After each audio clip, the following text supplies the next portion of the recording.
Everyone, and welcome to the Final Picture Show podcast. Tonight, I am joined by Travis. Hey, everybody. Hey, everybody. We are firmly in the month of December, a few weeks in now. Mhm. Hopefully, it's going good for y'all, like it's going okay. For me here, I'm hopeful this year to end soon. This has been probably the most difficult year of my adult life, I'm going to be honest. Oh, absolutely. Yeah, there's been some crazy shit that's happened. Some lots of Yeah. deaths and family shit and Yeah. personal shit and job And- shit and all kinds Oh, of yeah. stuff. It's been a hell of a year. Ready for it to be over with. Yeah, no kidding. Ready for it to be over with. Here is something hopefully a little bit more positive though. Let's make fun of Yeah. a sci-fi movie from the 2014s. Well,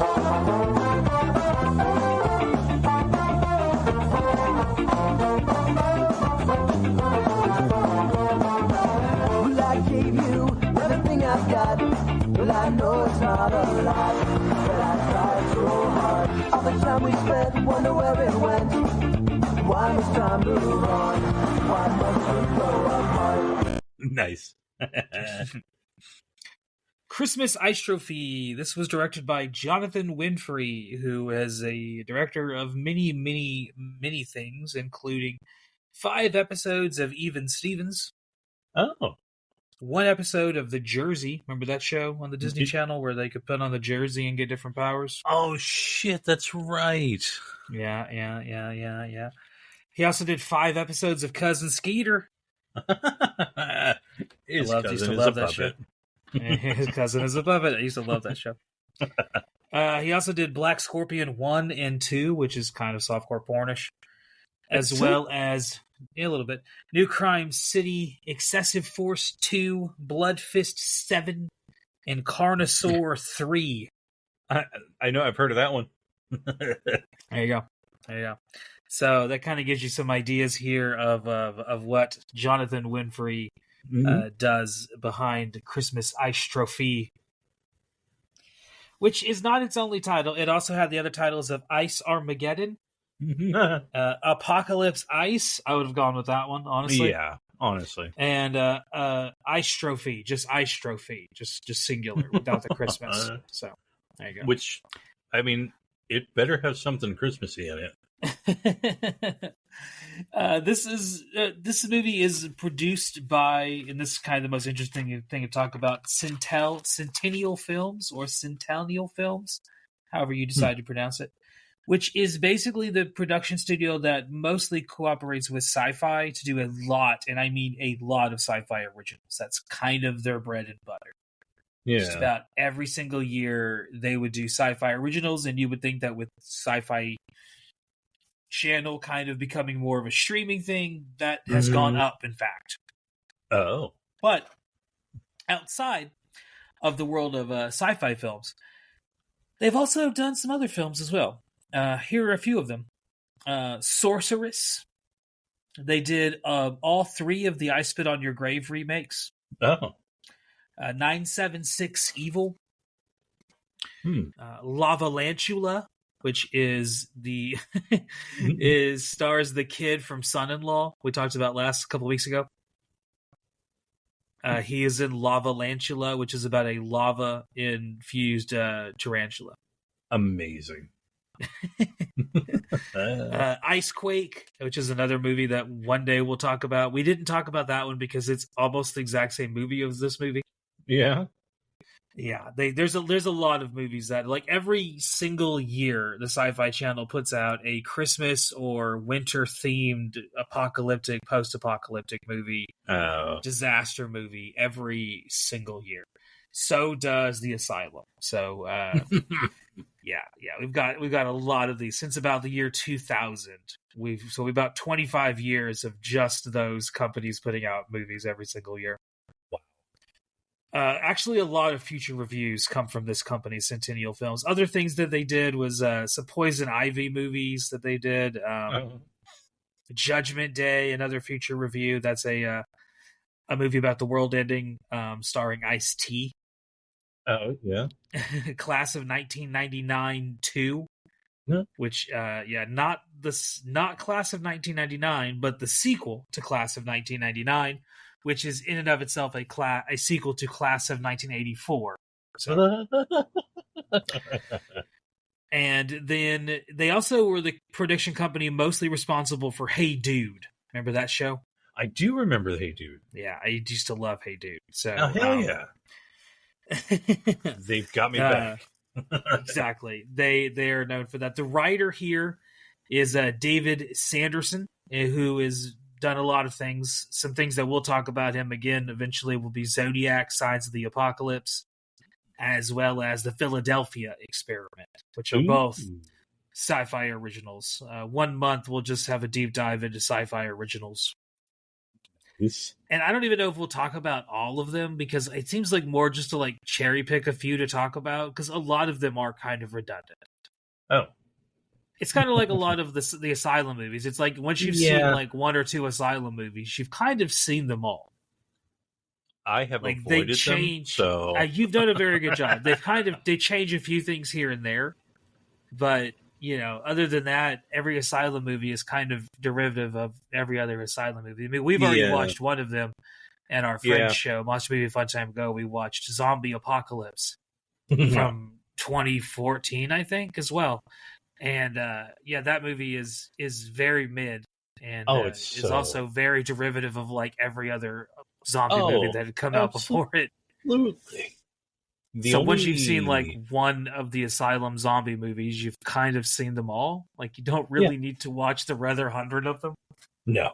Unless you just really, really like that one and you want to see the rest. I guess that's some kind of that's a personality quirk I can't get into, but yeah. Here's the cast. So there's a through line amongst this cast, which is that most of these people appear in other sci-fi TV movies by the same director or writer or production company. Mm-hmm. And almost every single person of this cast appeared on the TV show The Continuum, which was a big sci-fi show for a while there. Guess what show I actually really, really like? Continuum. No, I'm kidding. Yes. I was going to say, wouldn't that be dope? Sliders. Right? It turns out. No, but Continuum. That's one of the few shows I've watched all of the episodes, and it actually has an ending, so that's nice. It didn't get canceled. I have never watched a single episode of Continuum. I actually recommend it. I need to watch that one. That sounds cool. I liked it a lot. There's so many sci-fi shows that I lost track of that I started watching or watch portions of and then never finished, that I just need to like choose one and just kind of go through the motions of actually watching it all the way through from beginning to end. I need to do that with a lot of them too. I know exactly what you're saying, because like there's so many. Like so many. The Expanse is one of those I've seen. Like I've watched the first 3 episodes like 20 times almost. Like I was trying so hard to get into it, but it's like I don't know why.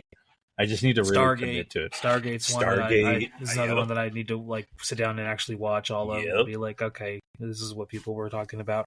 Yep. See, so here's some actors that are in some TV shows that we will eventually talk about. Victor Webster is the first guy here on the list. He's been in a lot of TV shows and a lot of Xmas Christmas movies. Yeah. Outside of those genres, he was also in Scorpion King 3 and 4, as well as Mutant X. Oh.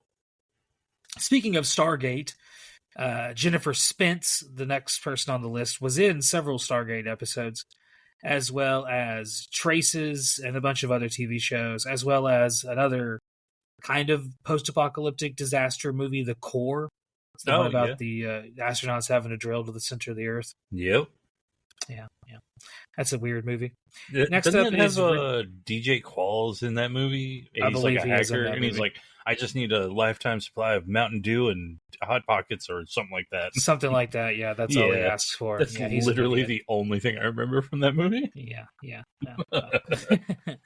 Next up is Richard Harmon, maybe the most memorable person from this cast. He was in Final Destination in 2025, as well as a ton of TV shows. Yep. Continuum being one of them.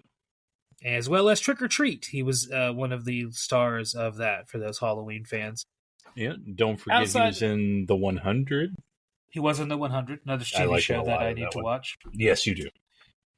Lots of other cast members here that we will not talk about, but here's a list of them really quickly. Jonathan Newmarch, Andrew Francis, Ben Cotton, Bodie Bliss, Jonathan Young, and Tyler Johnson have all appeared in a lot of things across a lot of different things. Most of this cast is Canadian, as this is yet another Canadian movie. Awesome. With the name of the movie, I was like, oh man, I don't know. Now we're getting into this. I'm like, I'm kind of into it. I mean, there's surprisingly a number of quote unquote what you would think are American movies that are Canadian movies because it's just so much cheaper to film in Canada. You get tax breaks, you get tax credits. That's in spite of what Donald Trump wants to say about making Americans film in America. There's a reason most people don't, because the permits are expensive. Mm-hmm. Getting permits takes a long time. You have to have like all this insurance, and then unless the area you are filming in is going to give you tax breaks, tax credits for all these things, then you're just digging yourself further and further into a hole. Yeah. So your options are either to just do it guerrilla style and just shoot and hope no one comes and arrests you. Yeah. Or to go to Canada. Yeah. And, there are various parts of Canada that could look like New York if you don't know any different. Yeah. It could also look like Texas or look like Antarctica or look like different places, that you could film in Canada where they incentivize you doing so because they'll give you tax credits and tax breaks that not every American state gives you. Mm-hmm. I mean, like here in Memphis, locally, like they get some good tax breaks for filming in Memphis. So we have a lot of movies that film here in Memphis. Lifetime is constantly filming movies in Memphis. Oxygen Channel is there's always productions happening here in Memphis of films because they give you tax breaks for doing so. Other places I've lived in, you don't get that, and so you rarely see anyone filming a movie there because it's like it's more expensive to film here. So I'll just go somewhere else where I can film for cheaper. Which at the end of the day is kind of, money kind of drives everything. So So this is another Canadian movie. Or Money Moves All Around Me. I can't remember the song. And the names of the characters, all of the names of the characters are references to The Christmas Carol by Charles Dickens. Oh. Which is how this is a Christmas Icetastrophe as opposed to just a regular Icetastrophe. There you go. As we watch this movie, just like last week, we're going to be asking ourselves a similar question, which is this a Day After Tomorrow ripoff? Because a lot of the movies that follow The Day After Tomorrow that show ice enveloping the world in kind of a geo way, kind of, overtaking the world because of a new ice age. Kind of call to mind a lot of The Day After Tomorrow. As we watch this movie and talk about it, I don't think this movie is really a Day After Tomorrow ripoff, but it definitely borrows from it, just like The Colony did as well last week. Absolutely. They knew what had worked, and they tried to go along with it. Yeah. It's hard not to. I mean, exactly. Day After Tomorrow was a fucking hugely successful movie. It was. So, this movie came out on December 20th, 2014. So right there towards the end of 2014. Yeah. Interesting time in the world. What was going on? This was the day the Sony hack happened. And the Sony hack was as a result of the movie The Interview with Seth Rogen and James Franco. James Franco. James Franken is what he wants. And James Franken is what he changed his name to after his allegations came out. No, James Franco and Seth Rogen were in The Interview, which is a movie that's kind of like making fun of North Korea in a kind of a way. Yeah. And North Korea didn't take to it so kindly, and they apparently, according to rumors, at the time they hacked Sony, and it became quite the controversy. I have seen that movie, The Interview. It's not very good. It's not very good. But I will say, boring. The guy that plays Kim Jong-un in that, I like him a lot. He's a funny dude. Yeah, I can see that. And honestly, A lot better look than Kim Jong-un. There, I said it. Hold on. North Korea, don't send the nukes yet. Right, hold on. So other big things that were happening around this time period is T-Swizzle. T-Swizzle had taken off in popularity. Two big T-Swizzle songs were dominating the charts. One was Blank Space. Mm-hmm. And the other one was Shake It Off. Hey, that was an all right song. Yes. The other big song at the time was a song that we are still inundated with, just like those two songs are still quite popular today. Yeah. Uptown Funk was just getting into the charts at this time. Well, I mean, Uptown Funk gonna give it to you. Yeah, it's true. I liked that song the first time I heard it. Yep. I didn't like it so much the 1000th time I've heard it. Yeah, no, it's one of those songs, it does not grow on you. It's like, okay. Yeah. After a while, you're like, okay, I get it. Yeah, cool. Yeah. Speaking of not growing on you, the number one movie at the time was Hobbit, Battle of the Five Armies. Oh, I don't know. Which is a movie that kind of sucks. It's not very good. You're not missing. No, it's, let me tell you, the thing that made Lord of the Rings movies really, really good. Yeah. They didn't continue with that. I just feel like they relied too heavily on certain technologies for the Hobbit movies, and it became more about that than about like constructing, an interesting visual movie, Like, definitely. Because with the first one, they were, oh God, look at us. I'm just going to make this happen. But let's talk about Lord of the Rings now.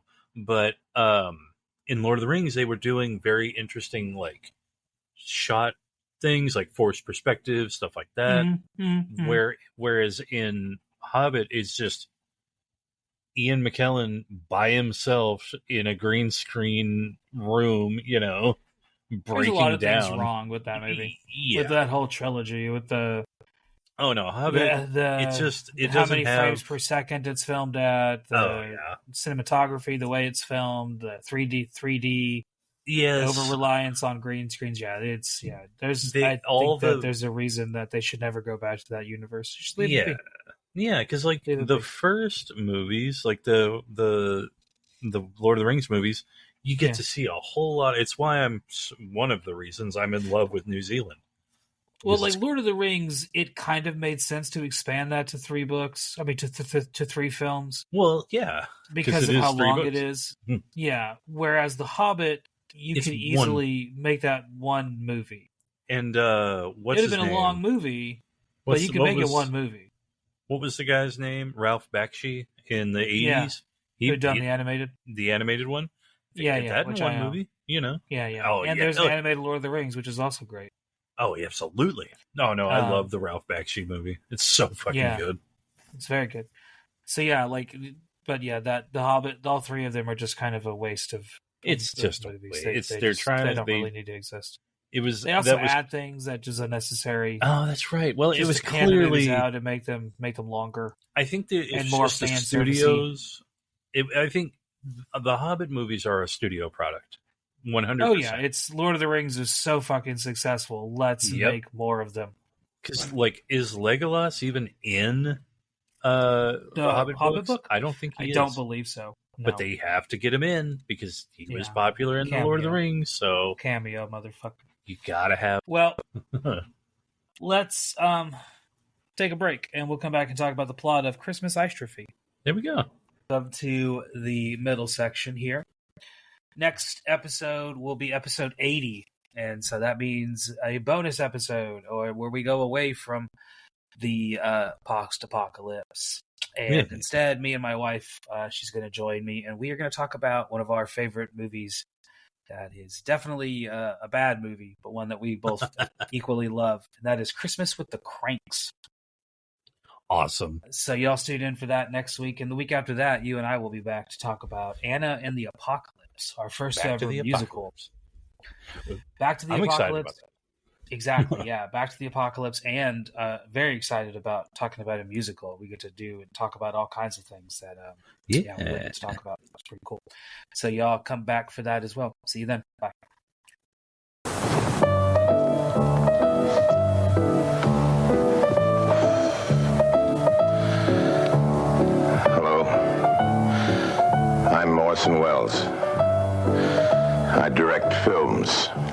and act in them. What we're always trying for, of course, is perfection.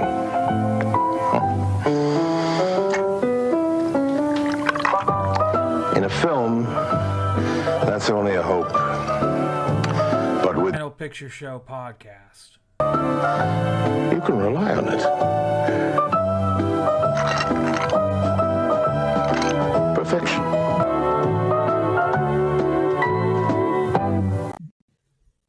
Oh, right. I was gonna say, are we gonna?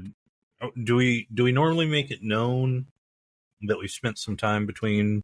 I'm going intro to. Yeah. This one just because I was gonna say the way we sound. Yeah. Welcome It'll back. be a little funny.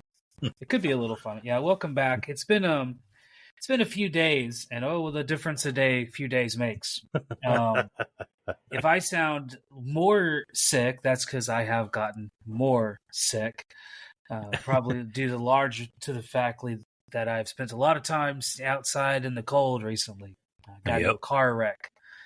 And had to sit outside, wait for the police to show up, which took them a casual 2 hours. And so by the time they got there, it took a while. And then the car had to wait for the car to get towed away. And then I had to walk to work, which was only a few blocks. But and then I was so annoyed at the day, I decided to walk home from work, which was about 40 minutes, which was probably not the best idea in retrospect. But I was kind of having one of those days where, you just don't want to wake up. You just want to... everybody just want to break some stuff. Yeah. I didn't really want to be around anybody at that point. I was like, what? I just want to listen to music and just walk like I used to when I was in college. And so I did. And it doesn't help the fact that I work at high school and like 4 or 5 of my coworkers were sick or are sick, amongst a bunch of other kids that have gotten sick. So I don't know necessarily if it was the walking outside thing so much as just the being a human being thing. But right. Well, and it probably didn't help. It didn't help. No, definitely. But if I sound sniffly or I sneeze or cough or anything like that, I apologize 1,000 pardons. And you might hear the same thing in next week's episode where we talk about Christmas with the Cranks, because this all happened yesterday, and me and my wife recorded that episode yesterday as well. So that's kind of where it begins. Yep. And fun fact for me, if I sound like I'm only half here, it's because yesterday I was busy getting diagnosed with Bell's palsy. That's a fun new thing. I'm joining too many clubs, Yeah. Like the clubs.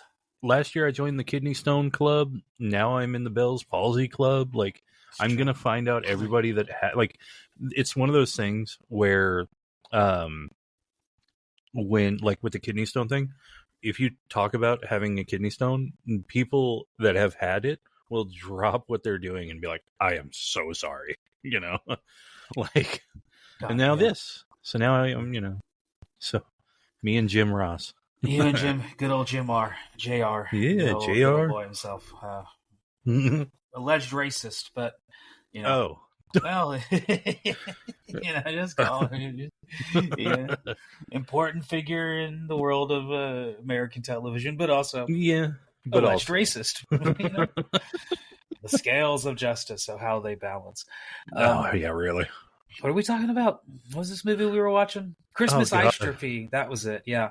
So, full disclosure, I watched this movie hawked up on cough syrup. And so, you probably enjoyed it more than me. Oh, dude, I was going to say, when you texted me and were like, this movie kind of sucks, I was like, we're watching 2 very different movies, because I thought this movie was fucking hysterical.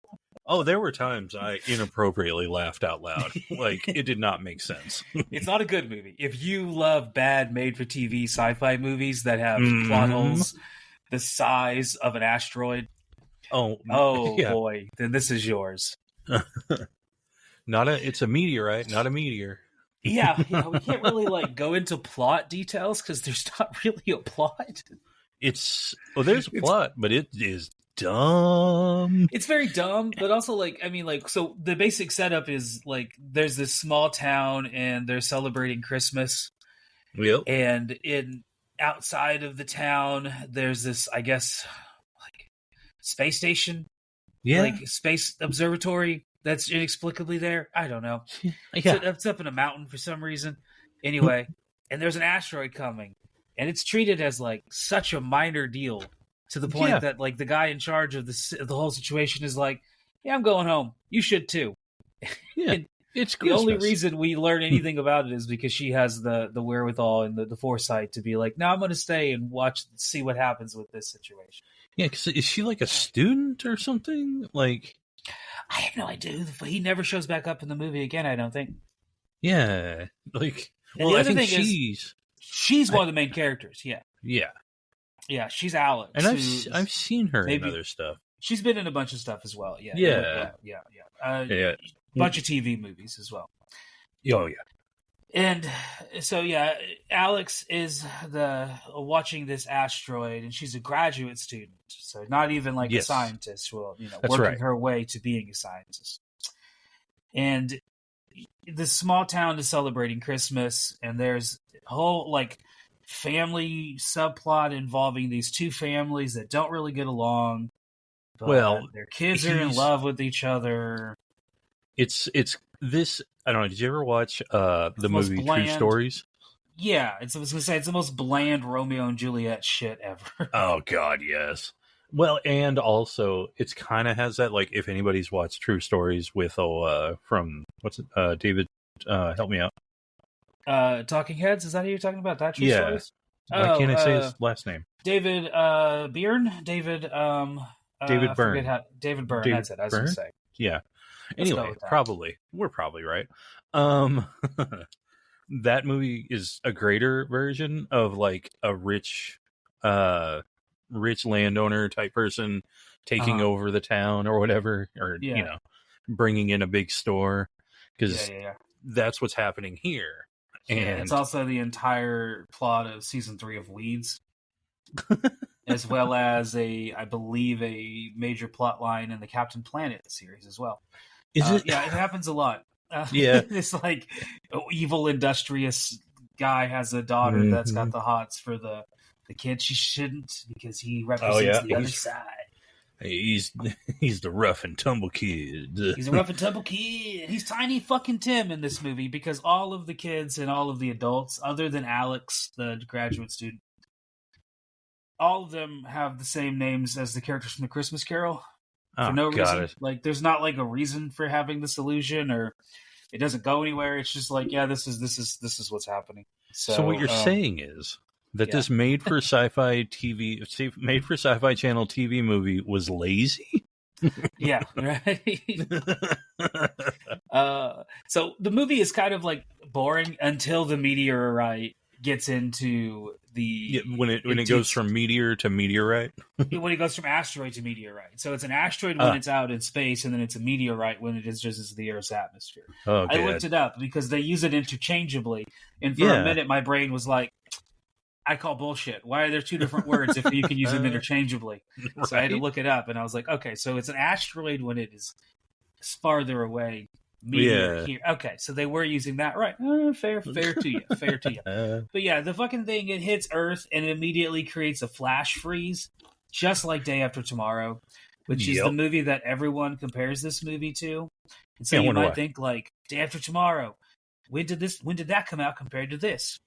A decade before. Yeah. Yeah, 2004 is when Day After Tomorrow came out. So Christmas Icetastrophe comes out in 2014. So a solid 10 years after that movie had kind of done. Striking that iron while it's hot. I was going to say, there are literal like copied scenes. Like they burn books in Day After Tomorrow. They burn the books here. You have the boy and the girl who are in love and trying to survive the wasteland together. You got the exact same thing here. It is literally just borrowing whole plot elements. But it adds in a fun little twist in that we have like these. 1 second. So the movie borrows heavily from Day After Tomorrow in almost every conceivable way, and then it adds in this whole like bullshit thing about the meteorite splitting into two different colored halves. What the fuck was that? That was so like, oh, okay. So this is we're getting away from science and we're going to like magic. Yes, magic. Oh Lord, there are some scenes in this movie that are not. So I wouldn't say the movie as a whole reaches so bad it's good. No, but there are some scenes in this movie that are very, very funny because of how bad they are. Oh, yes. I present to you anytime the two main characters, Victor and Charlie, played by Victor Webster, Charlie and Alex, the two main characters. Yeah, they outrun the ice. Yeah. In a boat, in a car, on foot, in a helicopter. It's just like every kind of conceivable.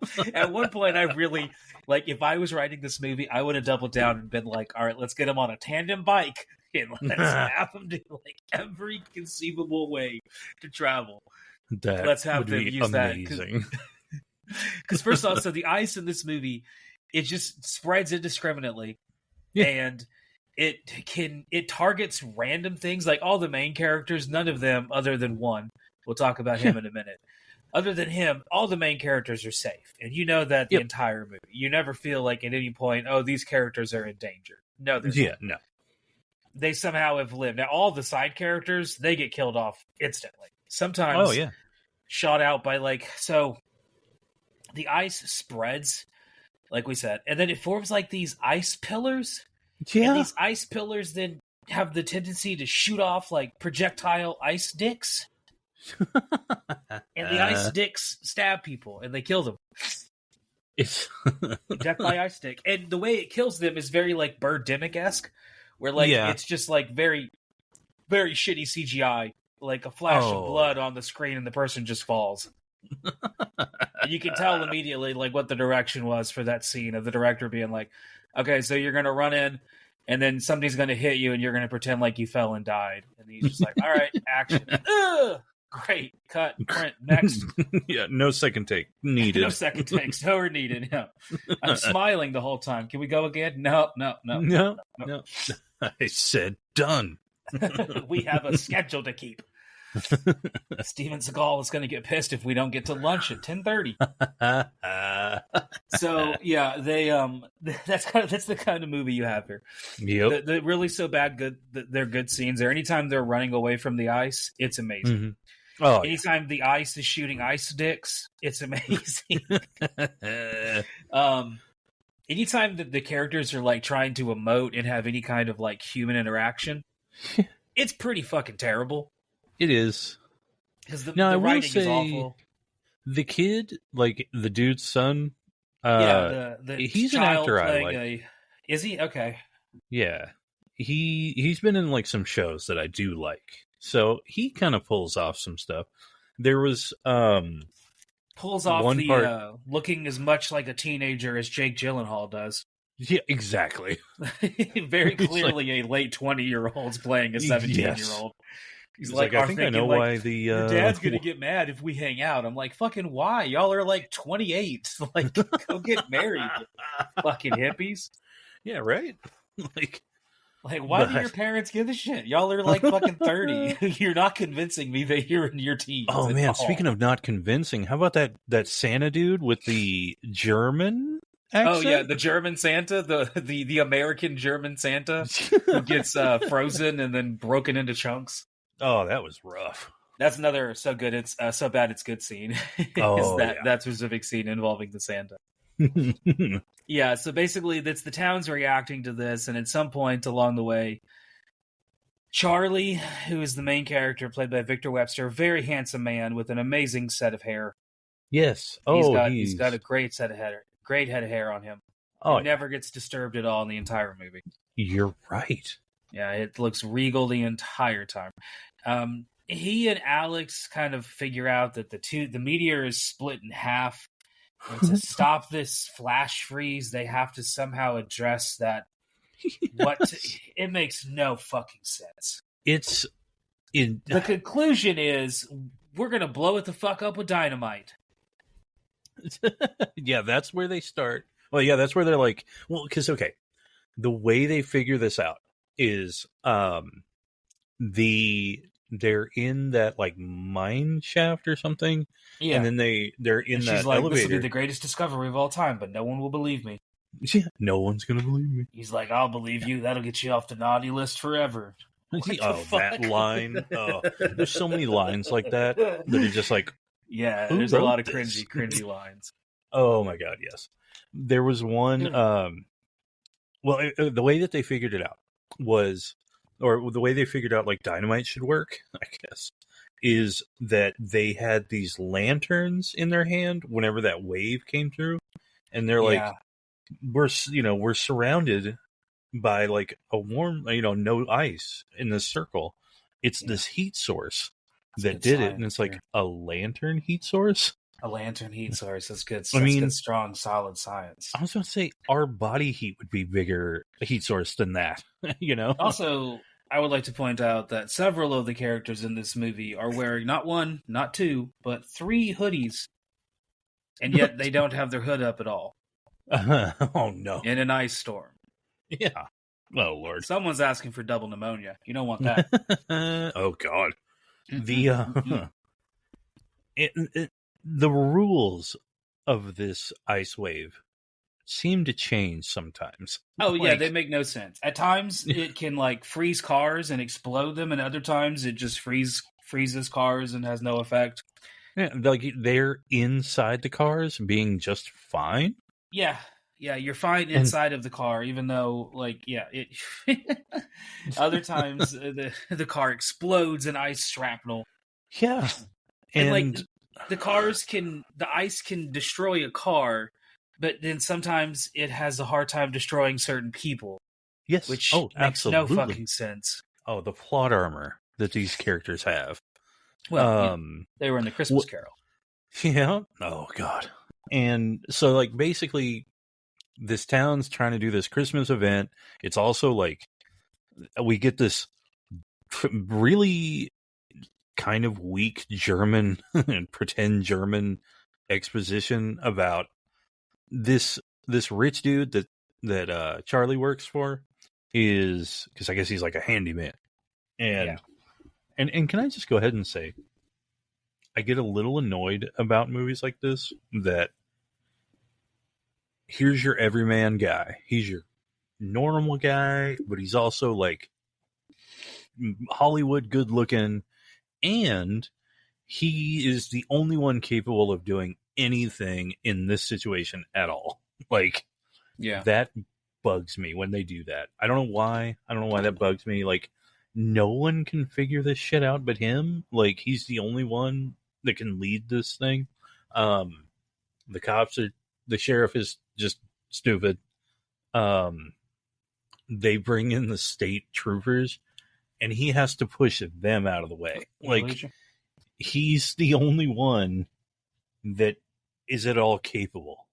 And I'm a little annoyed whenever movies do that, because it's like, come on. Yeah, he's definitely like plays the hero for sure. Oh, he is bulletproof. He's the smartest in the room. I was going to say, the only one that dies is the mayor's son, who's a dick. Yeah. And nobody really gives a shit that he dies other than his sister for 2 minutes? Maybe a minute? I will say, when she is doing I feel like she did her best acting when she was by herself. Yeah, for sure. Because that screaming shit she was doing was like, and this is not good. This is not a good sign for a movie where I'm thinking, oh, wow, what a performance, I should be thinking, oh, man, this character's going through a lot, I should be a little immersed. I should be a little outside of, or in, and not thinking of them as an actor. But I did not once immerse in this movie. So it was definitely a hard one to immerse into. And like I said, I was hopped up on some NyQuil while I was watching this. So anytime the ice was spreading and shooting and killing people, it was a fantastic time. I wish there was more of that. The plot kind of got in the way of my B movie of just stupid bullshit. Yes. And so I can't give it a full recommendation, but it gets like a half recommendation. If for nothing else, you get to see Santa frozen and then broken into a bunch of little things. And what other movies have ice dicks killing random police officers all over town? It's an interesting time. I am curious as to like what this movie would look like if you tried to recast it as like a big budget Hollywood movie. Oh, because I would replace Charlie with Bryan Cranston. Oh, really? And I would have Alex. I would go with like Rosario Dawson. Oh, ooh, and that would be the two that good. would be like saving stuff. And then for like the younger actors, I don't really know because I don't really know like a lot of young actors. Like, I was about to say. Like a couple. But for the mayor, the other guy, that's kind of we didn't really talk about him at all. He's like the other character. They want him to be like this, like, oh, he's the evil bad guy, but he actually is not. He's kind of just like turns out to be a nice guy. He's just he's got money, and he's trying to like, I guess, gentrify. That's not even the right word, but he's, I guess, kind of. He's trying to like take over this block. Like take over parts of town and spread like his grasp and things like. Like he's kind of presented as like the, like the Scrooge character, the Scrooge from Christmas character. Yeah. But whereas in that we get to see the character arc of Scrooge and how he changes. Yeah. In this, it just doesn't. He's just like, well, there's ice dicks coming, so strap in. And then all of a sudden he's just like, yeah, everything's forgiven. Don't ask about your kid that died because we're not going to. Honestly, I mean, but if I was recasting it as a big budget movie, I would like him as in my mind immediately as I said that sentence went to Gary Cole. So that's what I would recast this movie with Bryan Cranston, Rosario Dawson, and Gary Cole as in my leads. Nice. That would be where I go. Maybe throw Paul Dano in there since Quentin Tarantino seems to hate him, and I like pissing off Tarantino. So throw Paul Dano in there too. He's one of the young kids. There you go. Oh, I was going to say, who else? Who doesn't get a lot of? I haven't seen him in a while. Dane DeHaan. Remember that kid? Oh, yeah. Wonder if he could pull that off. Although he'd be a little intense. But I don't know. Richard Harmon was kind of intense in this. Just popped up on Reddit as we were recording. Kerry Tagawa died. Remind me son in Mortal Kombat. Oh, man. Oh, that dude? Yeah, that dude. I was going to say, he's been in a ton of stuff. He was in Last Emperor. Yes. Yeah, that's... Oh, man. Sucks. Yeah. Maybe he should have been in this movie. Honestly, you know what? If he's now the lead. He's now the lead. Honestly, that would be good. Kerry Tagawa and Rosario Dawson and Gary Cole and Christmas Icetastrophe. Oh, then who would be his? You'd have to. I mean, unless you just don't care about ethnicity, you could give him. You could stick with like. I'm sticking with Paul Dano as his son. I'm sticking with Paul Dano as his son. I like it. We explain nothing. No explanation. I love it. Leave it to the audience as imagine. Was it an adoption? Who knows? We don't know. Is he a stepdad? Oh, Lord. We allow Paul to explore it as his character. He's very method, so he gets to take it under and really dwell on that. What is his connection to his father? Spill out this Christmas disaster movie into something a little more nuanced. So at the end of the day, it's barely a pre-apocalyptic movie because the flash freeze. I guess they save it, but I don't know if it's happening to the rest of the world.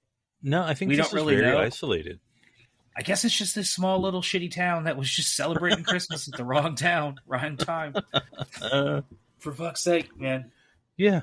Can't have anything nice. Yeah. And,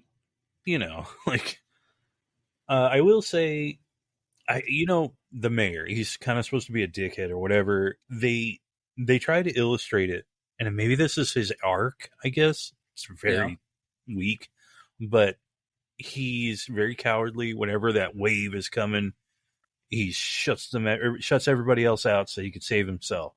And then it can't get through doors. It's not like a raptor, Yeah. And clever girl. Clever. So and I guess he has really bad remorse over that, and that's kind of where his arc starts. You know, and so, and then I guess it's totally completed because he, you know, because at first he's like, "You're fired, Charlie," you know, like, you know, he's ready to fire him, and then so they don't have the best relationship at the beginning, and the Charlie being his son. No, Charlie being the. Oh, you're talking about Charlie, the main hero. Character. Yeah, sorry. Yeah. Scott is his son. Oh, is that okay?